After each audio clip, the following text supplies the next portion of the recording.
Oke, langsung aja kita bahas. Hari ini kita bakal ngomongin sebuah drone yang sebenarnya udah lumayan lama ada di pasaran, yaitu Autel Evo 2 Pro versi 3. Nah, yang bikin menarik, di tengah serbuan model-model baru, drone ini tuh masih aja eksis.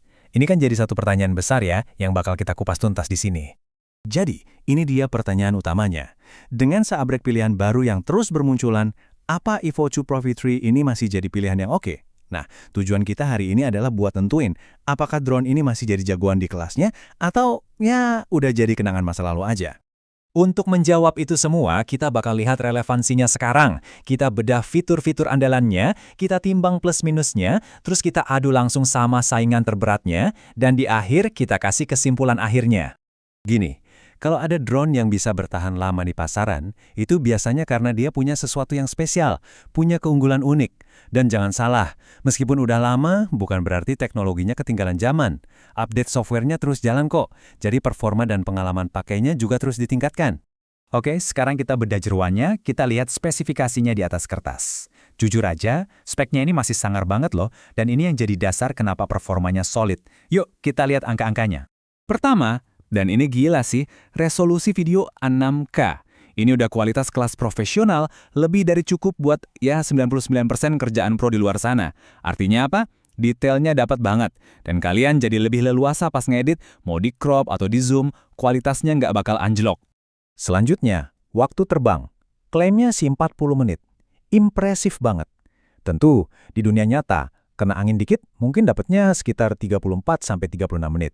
Tapi itu tetap lama banget loh di udara. Cukup banget buat nyelesain satu sesi kerjaan tanpa harus bolak-balik mendarat. Nah, yang ini nih, penting banget buat para profesional. Jangkauan transmisinya bisa sampai 15 km. Ini berkat teknologi Skylink 2.0 yang bikin koneksinya kuat dan stabil. Jadi kalian bisa terbang jauh dengan lebih percaya diri. Nggak perlu was-was sinyal videonya putus di tengah jalan. Dan ini dia jantung dari semua kemampuan visualnya. Sensor CMOS 1 inci dari Sony. Ini gede banget. Kenapa ini penting? Sensor yang lebih besar itu artinya bisa menangkap cahaya lebih banyak. Hasilnya, dynamic range-nya lebih luas dan performanya di kondisi minim cahaya juga luar biasa. Gambarnya jadi lebih bersih dan detail. Tapi kehebatannya nggak berhenti di situ. Kalian juga dapat aperture yang bisa diatur. Ini fitur pro banget buat ngontrol depth of field. Terus, ada sensor anti-tabrak 360 derajat yang bikin terbang di lingkungan rumit jadi lebih aman. Ada juga algoritma Moonlight 2.0 yang bikin foto malam jadi lebih jernih. Plus, smart controllernya udah punya layar bawaan yang terang, jadi nggak usah repot-repot pakai HP lagi. Oke. Tadi kita udah bahas spesifikasi dewanya ya, keren banget. Tapi sekarang kita harus realistis, nggak ada yang sempurna. Yuk kita lihat sisi lain medalinya, yaitu kelebihan dan kekurangannya di dunia nyata. Dan disinilah Autel benar-benar nunjukin bedanya. Nilai jual utamanya adalah kebebasan terbang. Drone ini nggak punya yang namanya geofencing. Itu loh pagar virtual yang otomatis ngelarang drone terbang di area terlarang kayak bandara. Autel nggak akan ngelarang kalian terbang. Kendali penuh ada di tangan pilot, tentu aja kalian tetap harus patuh sama hukum dan peraturan yang berlaku ya. Tapi, kebebasan itu ada harganya. Pertama, harganya premium, lumayan mahal. Bodinya juga berat, lebih dari sekilo, jadi agak kurang praktis buat dibawa-bawa. Beberapa ulasan, seperti dari Tech Gear Lab, bilang kontrolnya kadang terasa agak patah-patah. Gimbal kameranya juga katanya agak ringkih, jadi perlu penanganan ekstra hati-hati. Dan terakhir, ekosistem softwarenya, ya jujur aja belum sematang DJI. Nah, ini dia bagian yang paling ditunggu-tunggu.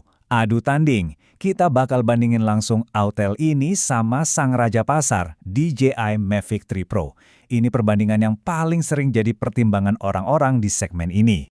Yuk, kita lihat datanya head to head.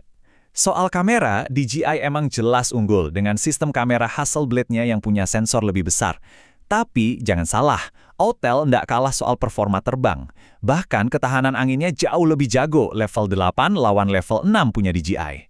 Dan tentu, pembeda paling mencolok, Autel bebas geofencing, sementara DJI itu wajib. Kutipan ini benar-benar merangkum perbedaan utamanya.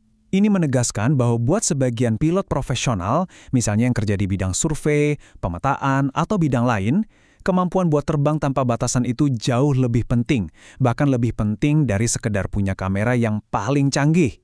Oke, sekarang kita tarik kesimpulan dari semua ini. Kita coba kasih saran yang jelas. Berdasarkan semua yang udah kita bahas, drone ini sebenarnya buat siapa sih? Pertama, Drone ini cocok banget buat kalian yang sangat peduli soal privasi data. Kalau kalian nggak mau data penerbangan kalian dibagi-bagi secara paksa, atau nggak mau direpotkan sama batasan terbang, kebijakan Autel ini bakal jauh lebih menarik daripada DJI yang lebih ketat.